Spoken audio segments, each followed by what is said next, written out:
Halo Honey Bear, kumaha? Damang, tetap tersenyum dan selalu pikirkan untuk masa depan kamu ya. Jangan lupa juga untuk selalu jaga kesehatan. Kali ini, Razemverse mau ngelanjutin film Mr. Vampire. Film horor komedi ini masih disutradarai oleh Ricky Lau. Film ini nyeritain tentang sekelompok orang yang menemukan jasad sempurna satu keluarga yang diawetkan dari masa lalu.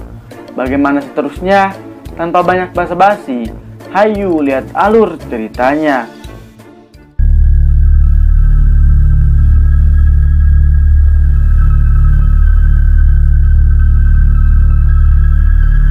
Film diawali dengan seorang profesor dan dua anak buahnya yang sedang mencari barang antik peninggalan masa lalu untuk dijual.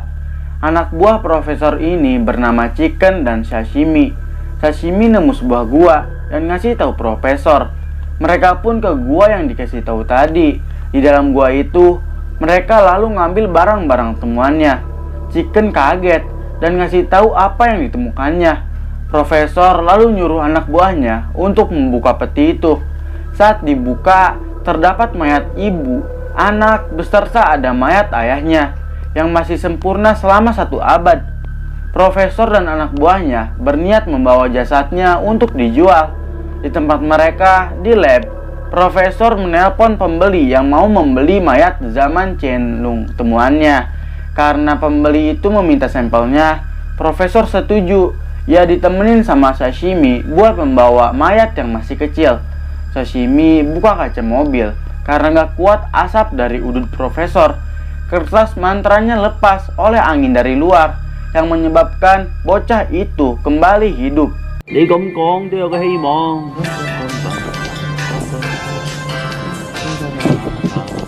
Merasa ada yang gak beres, mereka mengeceknya.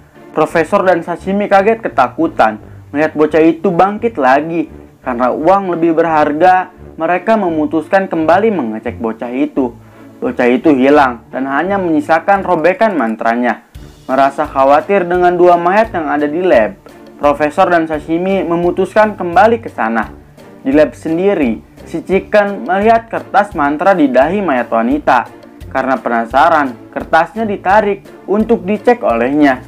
Hal itu menyebabkan mayat wanita itu kembali bangkit dan langsung menyerang Chicken ayam goreng. Chicken coba mengambil kertas mantranya lagi, tapi sayang, kertas itu robek yang membuat usahanya sia-sia. Seperti biasa, vampir ini tak kuat dengan cahaya. Karena si ayam goreng kebanyakan gaya, kabel lampunya putus yang ngebuat dia dikejar-kejar lagi. Di saat terdesak, Chicken ngakalin pakai kertas mantra yang ada di dahi mayat lakinya. Karena hal itu, sekarang Chicken berhadapan dengan mayat lakinya. Dia kewalahan dan mutusin buat cabut tempel kertas mantra.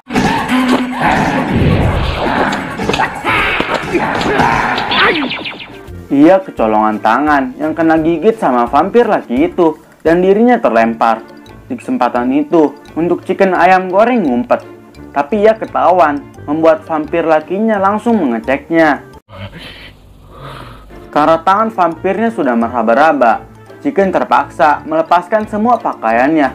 Kotaknya diangkat, lalu dibantingkan, yang membuat Chicken ketahuan dan kembali dikejar-kejar. Untungnya dia berhasil keluar, lalu bertemu dengan Profesor dan Sashimi. Mendengar kabar soal kedua mayat yang bangkit, Profesor lalu mengintip keadaan di dalam. Melihat vampirnya menjauh, Sashimi dan Profesor segera masuk dan mengambil tali untuk menangkapnya. Ketika vampirnya udah ketangkep, Profesor nempelin kertas mantra ke dahinya. Karena kertasnya sudah sobek akibat ulah Chicken tadi, vampir laki itu masih sedikit bergerak. Setelah itu, Profesor nyuruh untuk mengikat vampir-vampir dan mencari mayat bocahnya. Scene berpindah di keesokan hari yang memperlihatkan anak-anak sehabis pulang sekolah. Cia-Cia lalu minta ke ayahnya sebuah bambu. Ayahnya pun nyuruh Cia-Cia untuk mengambil sendiri di gudang. Cia-Cia kemudian ke sana. Di dalam gudang, Cia-Cia dikagetkan oleh vampir bocah tadi. Karena takut, Cia-Cia melaporkan hal tersebut ke ayahnya. Karena sibuk, ayahnya nggak ngepeduliin cerita dari anaknya. Cia-Cia lalu cerita ke kakaknya, dan kakaknya percaya. Lalu mereka minta bantuan ke teman-temannya. Di dalam gudang, temannya hanya menemukan pesawat mainan dan gak nemuin apa yang dikasih tahu Cia-Cia dan menganggap Cia-Cia sedang membohongi mereka. Di malam harinya, ayah mereka sedang teleponan sama cewek PDKT-annya. Karena mereka gak suka, kakaknya sengaja nyalain TV. Setelah itu, Cia-Cia ngajak ayahnya makan bersama. Di berita TV, ngasih tahu tentang imigran gelap anak yang gak punya tempat tinggal, kedinginan, juga kelaparan, dan ditangkap oleh polisi. Cia-Cia merasa vampir bocah itu termasuk orang di berita tadi. Dia lalu ngambil apel untuk diberikan karena merasa kasihan.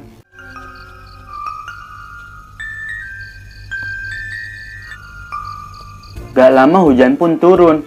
Cia-Cia kemudian ke gudang lagi. Dia berjanji tak akan melaporkannya ke polisi dan berinisiatif untuk mengajak bocah itu ke dalam rumahnya. Melihat anaknya dari luar, ayahnya curiga. Untungnya bocah itu gak ketahuan. Kemudian Cia-Cia ngenalin bocah itu ke kakaknya. Walaupun pertamanya ketakutan, kakaknya sangat senang dengan keberadaan bocah itu. Dan dirinya berjanji tak akan ngasih tahu ke ayahnya. Besok paginya, saat ayahnya sudah pergi, kakaknya dan Cia-Cia berniat bermain dengan bocah itu. Lalu mereka ngenalin bocah itu ke teman-temannya. Salah satu temannya menanyakan nama bocah itu. Karena nggak tahu namanya, Cia-Cia memanggilnya dengan sebutan Wokeh Boy. Sejak itulah mereka mengajak Wokeh Boy untuk bermain bersama-sama.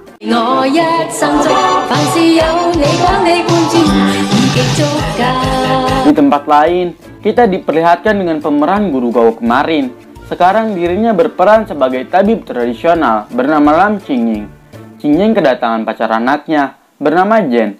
Jen di sini seorang reporter. Ia ke sana meminta restu dari Qingying untuk menikahi anaknya Gigi.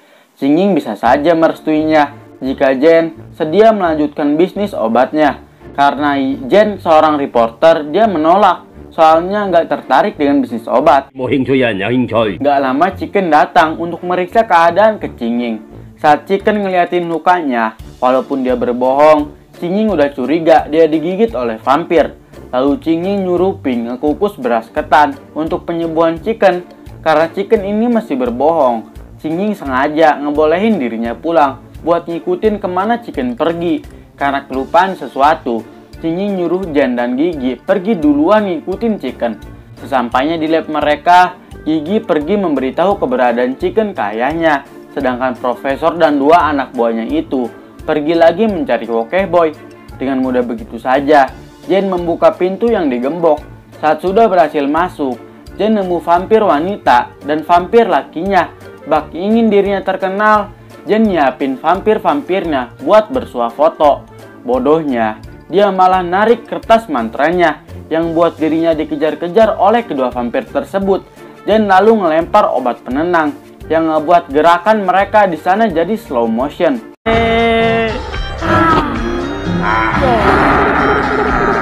Gak lama, Gigi dan ayahnya tiba. Mereka segera membantu Jen yang sedang dikejar vampir. Pedang Qingying patah. Gigi pun menelpon polisi untuk melaporkan kejadian ini. Singkat cerita, vampir wanita dan lakinya berhasil dilumpuhkan karena dicekok dengan menggunakan obat penenang. Gak lama polisi tiba untuk ngamanin vampir-vampir tersebut. Melihat labnya didatangi polisi, Profesor Sashimi dan Chicken memutuskan untuk mengikuti polisinya. Di tempat polisi sendiri, mereka mengira vampir tersebut hanya mayat biasa dan akan membawa vampirnya ke ruang beku di kantor polisi. Tahu vampirnya dibawa ke sana, Qingying dan Jen berniat menghabisi vampirnya sekarang juga. Sayangnya saat ritual penancapan pedang, pedangnya patah lagi karena tubuhnya udah beku di ruangan tersebut. Ketika Qingying nyuruh Jen untuk mengambil minyak tanah buat bakar vampirnya, gak lama Chicken sama Sashimi datang ke tempat itu. Mereka pun pura-pura jadi mayat supaya gak ketahuan. Chicken dan Sashimi ke sana bertujuan ngambil darah vampirnya untuk kesembuhan Chicken yang udah kena gigit. Sayangnya tubuh vampirnya terlalu keras. Kemudian profesor datang nyuruh mereka berdua untuk membawa kedua vampirnya karena petugasnya mau datang. Melihat mereka ngambil vampirnya, Yen dan Qingying bergegas mengikuti mereka. Jen dan Qingying pun berhasil mengambil truknya, ninggalin profesor seorang diri. Di sini Chicken sama Sashimi gak sadar Profesor nggak bersama mereka. Mereka berdua lalu melemaskan kedua tubuh vampirnya yang beku tadi. Sayangnya, di tengah jalan ada pemeriksaan. Lalu Ching Ying nyuruh Jen untuk tetap tancap gas. Karena Jen diancam mau ditembak, mereka terpaksa berhenti di sana. Kemudian, petugas memeriksa apa yang dibawa mereka. Saat dibuka, chicken dan sashimi terpental karena vampir wanita sama vampir lakinya bangkit lagi. Mereka semua segera menahan pintunya supaya vampirnya nggak keluar. Kemudian Ching Ying membocorkan tangki bensin truknya untuk membakar hidup-hidup kedua vampir. Kejadian itu membuat vampirnya sedikit kewalahan, tapi nggak lama mereka berhasil keluar dari atap mobil dan menyerang semua orang di hadapan mereka. Merasa nggak berguna dan dikejar-kejar, vampir wanita dan lakinya melarikan diri dari sana. Kejadian vampir tersebut diberitakan di TV karena Wokeboy menangis melihat orang tuanya di berita. Cia-Cia dan kakaknya nenangin dia. Merasa khawatir sama keadaan anak-anaknya, ayah Cia-Cia mutusin untuk pulang. Ayahnya sempat kaget ada vampir anak di rumahnya. Seketika Wokeboy menyerang, tapi dirinya dikurung sama ayahnya Cia-Cia. Ayah Cia-Cia lalu melaporkan hal tersebut ke polisi. Karena kejadian tersebut, Wokeboy menangis kencang, yang membuat sinyal keberadaan ke orang tuanya. Sementara itu, Jen dan Ching Ying berangkat ke tempat vampir yang diberitakan. Dikira polisi yang datang, ternyata yang datang orang tuanya Wokeboy. Mereka pun segera ngumpet dong dari vampir-vampir itu. Singkat cerita, mereka ketahuan dan vampir laki itu nyerang ayahnya Cia-Cia hingga hendak menyerang Cia-Cia sendiri. Melihat teman yang menjaganya selama ini terancam, Wokeboy bertindak melawan ayah dan ibunya sendiri untuk pergi dari sana dan melindungi Cia-Cia. Karena permintaan anaknya, mereka pergi dari sana. Wokeboy tahu bahwa dia dan Cia-Cia udah harus berpisah dan mengikuti orang tuanya. Lalu dirinya berpegangan dengan Cia-Cia sebagai tanda perpisahan. Mereka pun pergi dari sana. Di luar, mereka sudah ditunggu oleh kepolisian yang menjebaknya pakai cahaya lampu. Gak kuat atas serangan polisi, mereka ngumpet lagi di dalam rumah. Gak lama, Ching Ying dan Jen datang dan memberitahu kepolisian biar mereka yang menangani. Mereka berdua nyiapin pedang buat menusuk dada vampirnya. Kemudian vampir lakinya sendiri yang nyamperin mereka. Jen dan Ching Ying pun berusaha melumpuhkan vampir laki dan wanitanya. Satu pedang patah, tapi mereka berhasil menusuk vampir wanita yang membuatnya tewas dan Wokeboy semakin sedih.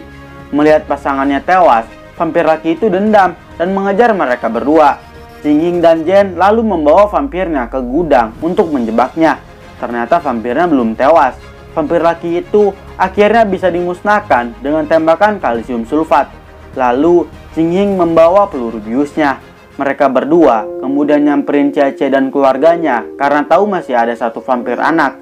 Melihat mereka datang, ayah Cia-Cia minta jalan yang terbaik untuk Wokeboy. Cia-Cia dan kakaknya sangat bersedih karena takut kehilangan temannya itu.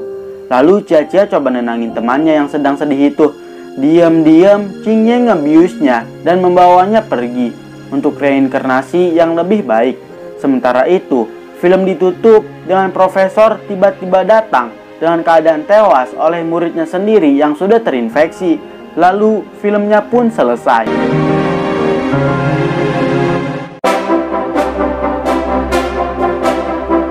Gimana filmnya? Seru? Mau dilanjut? Pesan yang dapat diambil adalah jalani hidup dengan semestinya dan jangan suka membuat masalah. Maaf kalau ada kesalahan, jaga kesehatan. Dadah.